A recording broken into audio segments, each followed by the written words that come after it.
Selamat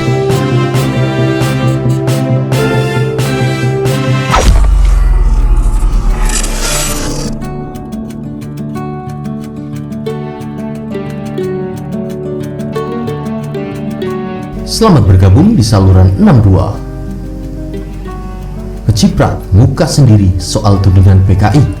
Kini buzzer sibuk bantah Soeharto bukan PKI. Ditulis oleh Ibrahim, sumber Sewor.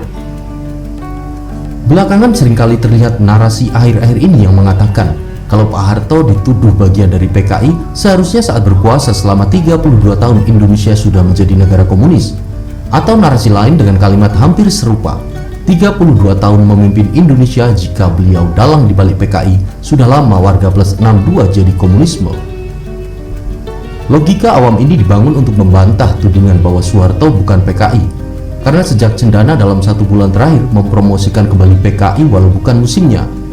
Mereka seperti terkena cipratan ke mukanya sendiri karena netizen plus 62 malah menuding balik bahwa Soeharto adalah PKI. Awalnya itu bermuara pada selembaran gambar yang beredar dari sebuah buku, Soeharto Memang PKI. Dr. Subandrio adalah Kepala Badan Pusat Intelijen di masa Presiden Soekarno. Pasca gerakan 30 September, Subandrio divonis hukuman mati oleh Mahkamah Militer luar biasa dengan dakwaan terlibat dalam gerakan tersebut, meski tidak ada bukti nyata yang menunjukkan pengetahuan atau keterlibatannya. Mengingat saat Gestapo meletus, Dr. Subandrio sedang berada di Sumatera. Akan tetapi, vonis itu selanjutnya dikurangi menjadi hukuman seumur hidup. Pada tahun 1995, ia dibebaskan karena alasan kesehatan setelah 30 tahun mendekap dalam penjara. Gambaran di atas adalah kekejaman Soeharto terhadap lawan politiknya, menangkap, mengadili, menghukum, dan memenjarakan orang-orang yang diduga, disinyalir, dan dicurigai mengetahui terlalu banyak tentang apa, siapa, dan bagaimana politik PKI di Indonesia. Sejarah memang diburamkan oleh Orde Baru. Kebenaran tunggal dibangun selama puluhan tahun. Jutaan orang manggut-manggut seperti kerbau yang dungu. Sebagian kecil yang bernarasi lain langsung di-PKI-kan. Kalau sudah di-PKI-kan, otomatis diateiskan. Kalau sudah diateiskan, otomatis benar, nerakanya mbahnya mereka. Kini, ketika orang-orang berbalik menuding Cendana dan Soeharto PKI, mereka berbalik melawan. Serdadu buzzer sibuk membantah Soeharto bukan PKI dengan logika dari kalimat yang tertulis pada awal paragraf. Sesungguhnya ketika mereka berkata jika Soeharto PKI, harusnya Indonesia jadi komunis. Kalimat ini dengan sederhana bisa terbantah dengan sendirinya, bahwasanya tidak perlu menjadikan negara untuk tunduk pada paham komunis apabila rakyat di negara itu sudah tunduk pada kekuasaan mutlak satu pihak untuk memperkaya dirinya semata wayang. Apa maksudnya? Kita wajib ingat saat Soeharto memimpin Indonesia selama 32 tahun lamanya itu. Bagaimana dia bisa membungkam kebenaran, merubah sejarah, menghitamkan fakta. Lalu kemudian dibalik itu semua, kekayaan Soeharto terus bertambah. Dan bangga ketika tertulis namanya dalam majalah Forbes bahwa Soeharto kepala negara terkorup di dunia.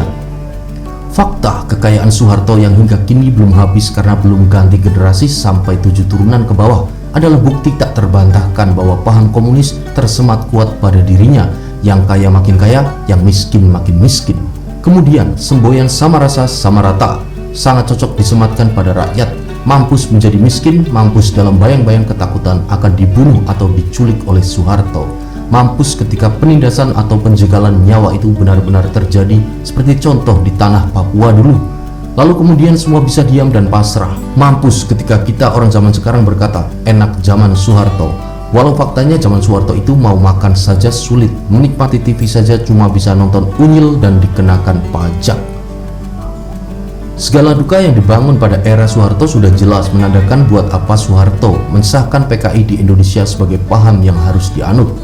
Kalau sahnya penduduk Indonesia sudah takut untuk bersuara menentang Soeharto itu sendiri, maka ketika 98 Soeharto lengser, keluarga Cendana terkaget-kaget sampai akhirnya mengorbankan citra sang mantu yaitu Prabowo ada di balik gerakan makar kudeta. Tapi karena sayang tetap dikirim ke luar negeri agar tidak perlu hilang seperti para aktivis yang benar-benar hilang pada zamannya. PKI sampai detik ini terbukti masih jadi dagangan paling laris, bahkan di kubu pemuja kadrun sekalipun. Tanpa sadar, mereka sedang menggali kuburannya sendiri karena tak tahu akan sejarah dan fakta di mana benar bahwa jutaan pendukung PKI sudah dihabisi. Padahal sebagian anggota PKI itu muslim, bahkan ulama seperti Haji Misbah dan kawan-kawannya. Sedangkan PKI hanya wadah, partai, organisasi, tidak otomatis ateis sebagaimana anggapan orang-orang kesurupan itu. Kalau sahnya mereka menuding rezim Jokowi adalah rezim calon bibit PKI sebagaimana dagangan yang seringkali mereka keluarkan di media sosial hari ini dan nanti. Mereka lupa bahwa yang bernama HTI, orang-orangnya masih ada. Mereka hanya dibubarkan tapi tidak dihabisi seperti jutaan simpatisan PKI zaman dulu. Mestinya kalau mau adil, muncul kembali tukang jagal model Soeharto dan membersihkan mereka dari bumi Indonesia. Barulah anggota pemberontak HTI itu akan terkencing-kencing di celana cingkrangnya.